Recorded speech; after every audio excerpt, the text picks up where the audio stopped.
So what's up people, and welcome to the Mission 74 discussion of Spy Family. So Mission 74 came out yesterday, and as always I will leave a link to this mission that's currently being shown on the publisher's official website, Manga Plus, for free to the North American audience. So if you're interested, go take a look at it before they pull this mission back. Now Mission 74. I'll have to say, this was the favorite mission. This was by far the favorite mission out of this entire arc so far. And that's saying a lot because this is a fantastic arc. Many of these chapters have been absolutely amazing. But Mission 74, my gosh, does it wrap it up really well. And it really shows a wonderful side of Tatsuya Endo's writing skills. We are on the very brink of the conflict between the Red Circus and the Ostanian secret police. This is the highest tension part of the story, and yet Mission 74 was absolutely hilarious. The way Tatsuya Endo can weave humor right into the high tension area without sacrificing the actual tension of the story is amazing. And there is so much going on in Mission 74 that I won't be able to cover it in this discussion. There's really a tremendous amount of things going on in this mission, and much of the dialogue that comes out is so deep that it's one of those things that you really should go read. So I would suggest, if you haven't read Mission 74 yet, go read it. It's fantastic. Now, if you recall in Mission 73, Yuri and his comrades were able to take out the members of the Red Circus in bus number 2 and were able to rescue the kids from that bus. And because of that, Billy Squire and the members of the Red Circus in this particular bus no longer had the leverage of using that particular bus as hostage. And so now the situation became, at the end of 73, the Ostanian secret police decided that they were going to raid the bus. And if that meant that the children would have to lose their lives, so be it. Now, on the other hand, we also found out in the end of 73 that the Red Circus had a last resort plan, which was that they had a huge explosive that they would detonate if the Ostanian secret police were to raid them. And so this was climbing into an extremely delicate and high-tension situation. And of course, Anya, who is able to read the minds of everybody, realized that something had to be done or else everyone would die. And so at the end of Mission 73, Anya decided to make her move. And so 74 starts with that. And we see with this image just how tense the situation is. And because it starts with this image, we're expecting that this is going to be a high tension, high action chapter of the story. But we're still not sure what Anya is going to do. And what we find out in chapter 74 is that Anya herself does not know what she's going to do. She knew that she had to do something, but now that she made her move, she's not really sure what to do. And in fact, if she were to reveal what's happening, then this would definitely make the Red Circus detonate the explosive, and it would be a problem. And so, Anya being Anya, it starts the comedic moment because the only thing that she could come up with is that she was hungry and she wanted to have more food again. And of course, what's priceless is the reaction from everybody going, "What the heck, girl?" We're in the most tense situation of this entire story, and you want to eat more food?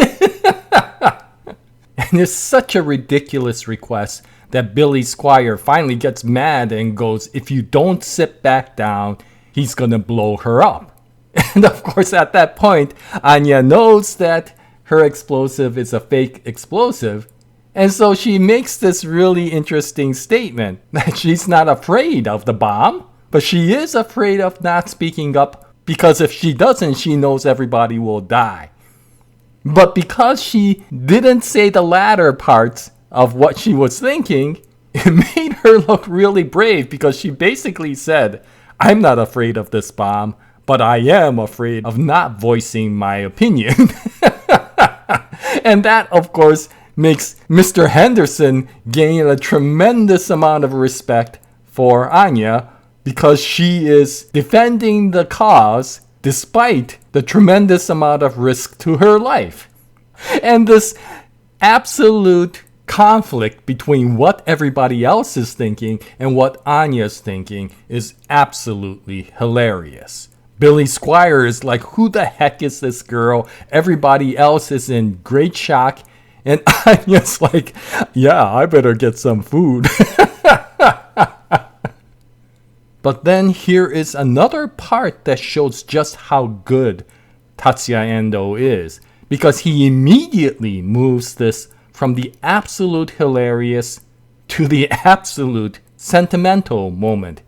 Because watching Anya stand her ground for her cause made Billy Squire realize that she reminds him of Biddy, the one who courageously went out and lost her life because she stood her ground. And so the emotions that are starting to move with regards to this becomes extremely high. And we start understanding once again, Billy Squire is a very interesting character. He is typically not somebody who would go around kidnapping children. It's just that he was put in such a corner due to all of the things that the country did to his family that he went out and did the things that he absolutely would not want to do. And what's interesting is Anya reminded him so much of the daughter that he loved and lost that this conversation started becoming really difficult for him. He could not argue against Anya because everything she said reminded him of his daughter. And this was such a wonderful way to see this because we're seeing this comedic moment where Anya from her mind is like, yeah, I gotta get some food so that I could delay everything, to what Billy Squire is feeling from the comments that Anya makes. And in fact, as it keeps on going, Billy Squire starts getting this really weird thought that he knows that everybody on the bus is from the elite school of Eden College.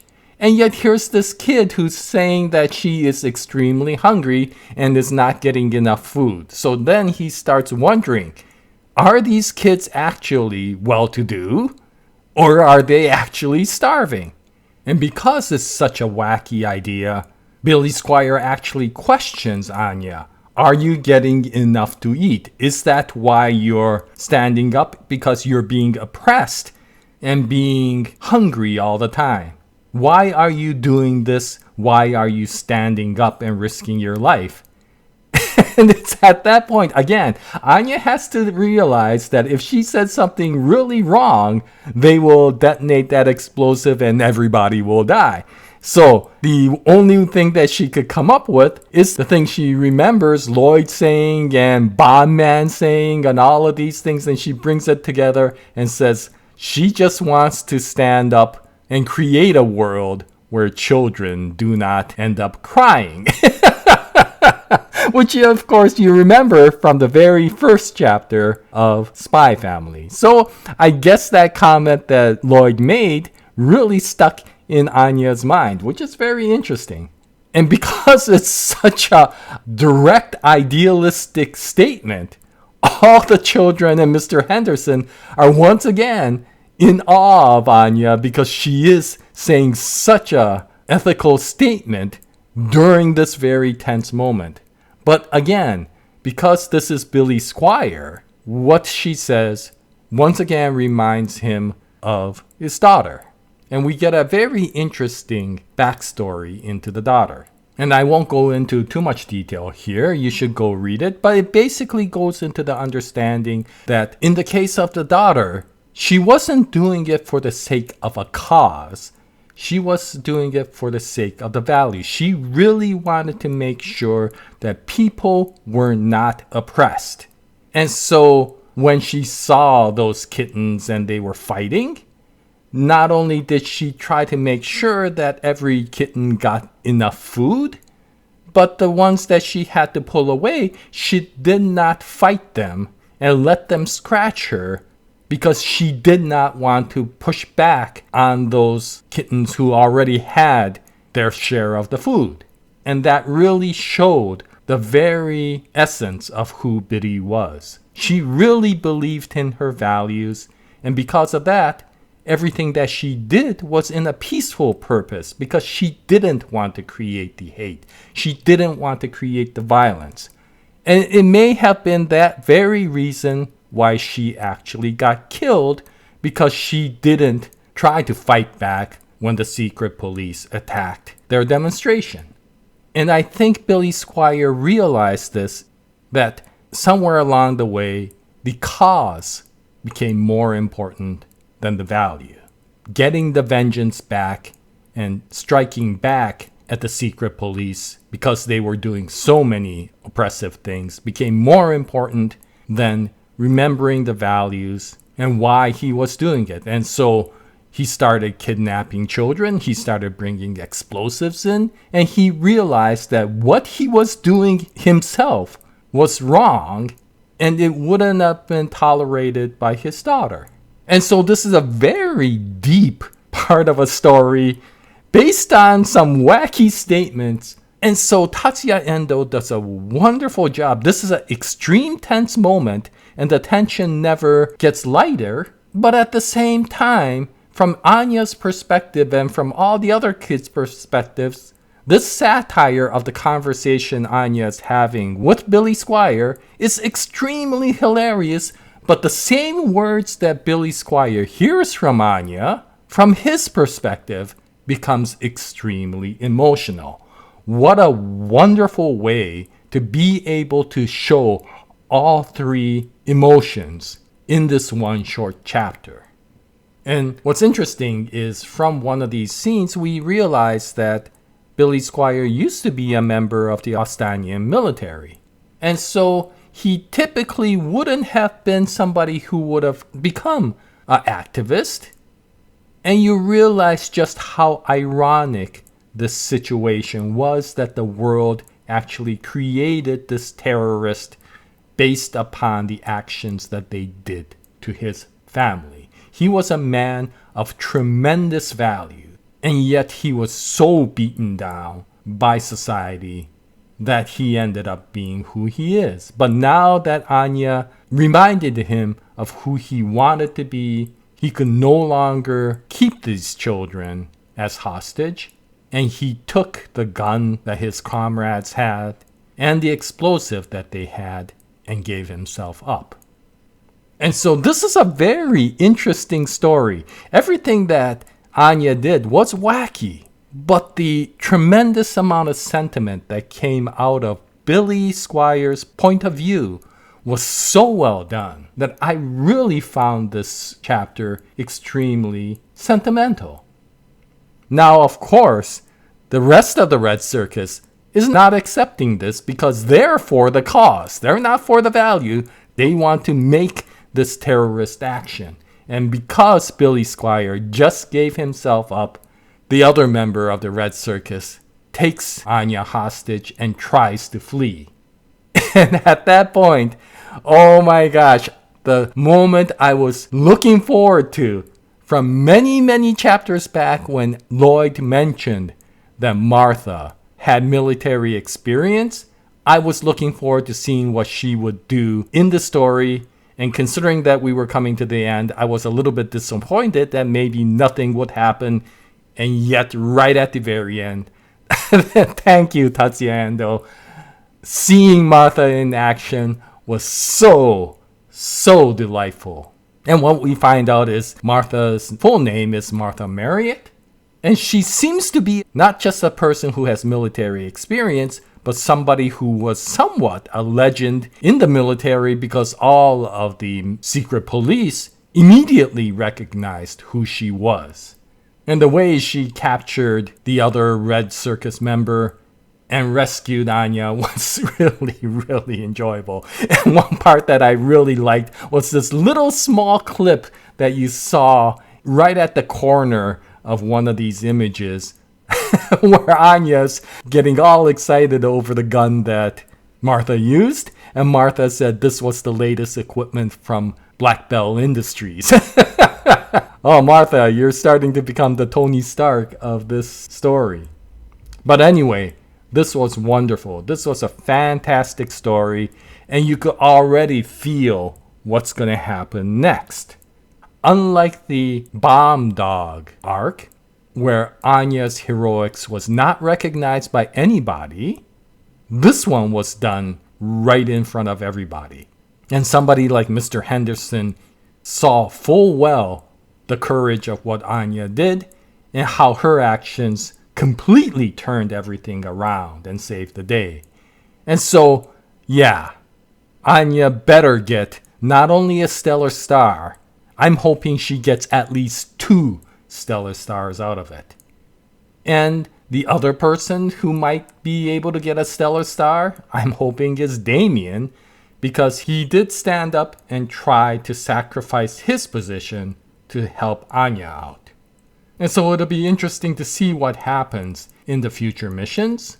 Now, the other thing that's very interesting is right at the very beginning, we see that Yor finds out something is wrong. And so it's interesting to find out, why did Tatsuya Endo put this particular scene in? Why didn't we just have this entire chapter self-contained without either Yor or Lloyd finding out until much, much later? And I could only think of 2 possibilities. One is so that when Anya comes home, it'll become an extremely sentimental moment for the family. Or the other is that, yeah, this isn't over yet and something's going to happen and Yor's going to come along. I don't know. We'll have to find out why Tatsuya Endo put that in. But Tatsuya Endo did specifically put that scene in. So right now, Yor is in panic mode. And so this will make chapter 75 very, very interesting. And I am really looking forward to seeing what happens next. And once Mission 75 comes out, I'll bring out another video and hope you join me at that time. But this is the Mission 74 discussion of Spy Family. If you saw it, what'd you think about it? Any comments will be greatly appreciated. And until the next chapter, happy manga reading. And as always, Jaya, nice day, everyone.